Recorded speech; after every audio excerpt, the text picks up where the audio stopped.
Hello everyone, आजको यो भिडियोमा हामी कुरा गर्नेछौँ नेपालको पुरुष क्रिकेट खेलाडीको वास्तविक जीवनसाथी, उहाँको श्रीमतीको नाम के हो र कसको बिहे कहिले भयो। त्यति मात्र होइन, कसको बिहे भयो र को प्रेम सम्बन्धमा हुनुहुन्छ, सम्पूर्ण जानकारी यो भिडियोमा दिनेछौँ। त्यसैले भिडियो अन्तिमसम्म हेर्नुहोला। ओके, ढिलो नगरी लागौँ भिडियोतर्फ। र यसैगरी हाम्रो नम्बर 8 मा रहेको छ विनोद भण्डारी। 25 जनवरी 1990 मा जन्मिनु भएका Vinod Bhandari right handed batsman र विकेट किपरको भूमिका निर्वाह गर्नुहुन्छ। नोभेम्बर 2009 मा कुवेतसँग खेल्दै अन्तर्राष्ट्रिय क्रिकेटमा डेब्यू गर्नुभएको हो। खेलको व्यवस्थाको बीच पनि विनोद भण्डारीले आफ्नो पारिवारिक जीवनलाई पनि राम्ररी सन्तुलन गर्नुभएको छ। उहाँको श्रीमती सोनिका आर्यल हुनुहुन्छ र तिनीहरूको जीवन एकदम खुशी र समृद्धि देखिन्छ। मैदानमा उहाँको दमदार प्रदर्शन र घरमा एक जिम्मेदार व्यक्तिको रूपमा विनोद भण्डारी आजको युवाहरूको लागि एक प्रेरणाको स्रोत हुनुहुन्छ। 5 अक्टोबर 1997 मा जन्मिएका आरिफ शेख नेपाल राष्ट्रिय क्रिकेट टोलीका एक महत्वपूर्ण खेलाडी हुन्। उनी दायाँ हातका ब्याट्सम्यान तथा दायाँ हातकै मिडियम पेस बलर हुन्। आरिफले सन् 2015 मा नामिबिया विरुद्ध आफ्नो लिस्ट ए डेब्यू गरेका थिए। त्यसपछि उनले निरन्तर राम्रो प्रदर्शन गर्दै राष्ट्रिय टोलीमा आफ्नो स्थान बलियो बनाएका छन्। खेल जीवनसँगै व्यक्तिगत जीवनमा पनि आरिफ शेखले नयाँ यात्रा सुरु गरेका छन्। सन् 2025 को जनवरीको सुरुमा उनले सबानी खातुनसँग विवाह गरेका हुन्। यो विवाह नेपालकै कैलया शहरमा मुस्लिम परम्परा अनुसार सम्पन्न भएको थियो, जहाँ परिवार र नजिकका साथीहरूको उपस्थित रहेको थियो। र यसैगरी हाम्रो नम्बर 6 मा रहेको छ आसिफ शेख, नेपालको एक चर्चित क्रिकेटर। जनवरी 2025 को सुरुमा नयाँ जीवन यात्रा सुरु गरे। उनले आर्जु खातुनसँग विवाह गरे, जुन खुशी र उमङ्गले भरिपूर्ण क्षण थियो।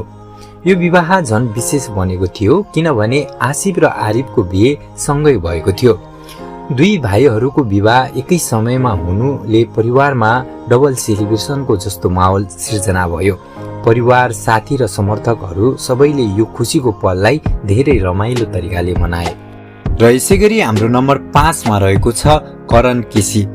10 अक्टोबर 1991 मा जन्मिएका करण केसी नेपालका प्रमुख फास्ट मिडियम बलर हुन्, जसले 2018 मा नेदरल्यान्ड विरुद्ध नेपालको पहिलो ओडिआई खेलमा सहभागिता जनाएका थिए। उनले टी20 मा 100 विकेट पूरा गर्ने दोस्रो नेपाली खेलाडी बन्ने गौरव पनि हासिल गरेका छन्।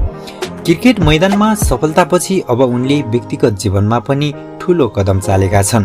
करण केसीले फिल्म पत्रकार तथा सिनेपाती.com की संस्थापक वर्षा बस्नेतसँग 20 फेब्रुअरी 2026 मा विवाह गरेका छन्। यो जोडीले लामो समयको सम्बन्धलाई विवाहमा परिणत गर्दै नयाँ यात्रा सुरु गरेका छन्। नेपालका चर्चित क्रिकेटर सोमपाल कामी, जसको जन्म सन् 1996 फेब्रुअरी 2 मा भएको हो, एक सफल अलराउन्डर खेलाडीको रूपमा चिनिन्छन्। उनी दायाँ हाते ब्याट्सम्यान तथा दायाँ हाते फास्ट मिडियम बलर हुन्। सोमपाल नेपालकै लागि सन् 2018 अगस्त नेदरल्यान्ड विरुद्धको खेलको पहिलो एक दिवसीय अन्तर्राष्ट्रिय अर्थात् वान डे इन्टरनेसनल खेलको सदस्य मध्ये एक थिए। यसबीच सोमपालले आफ्नो व्यक्तिगत जीवनमा नयाँ अध्ययन सुरु गरेका हुन्। 4 वर्ष लामो प्रेम सम्बन्धलाई उनले धनगढीकी प्रतिभा घिमिरेसँग काठमाडौँ स्थित एक मन्दिरमा विवाह गरेका हुन्।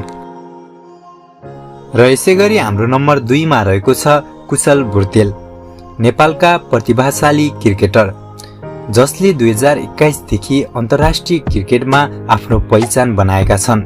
सुरुमा एक आक्रामक ओपनिङ ब्याट्सम्यानका रूपमा चिनिएका कुशल अहिले टोलीका लागि महत्त्वपूर्ण स्पिनर बलर पनि बनेका छन्। क्रिकेटमै व्यस्त जीवनका बीच पनि उनको व्यक्तिगत जीवनले धेरैको ध्यान तानेको छ। खेल्दै गर्दा नै उनको प्रेम सम्बन्ध बलियो बन्दै गएको देखिन्छ। उनको प्रेमिका प्रशंसा रैमाजीसँगको सम्बन्ध समयसँगै अझै गहिरो हुँदै गएको छ।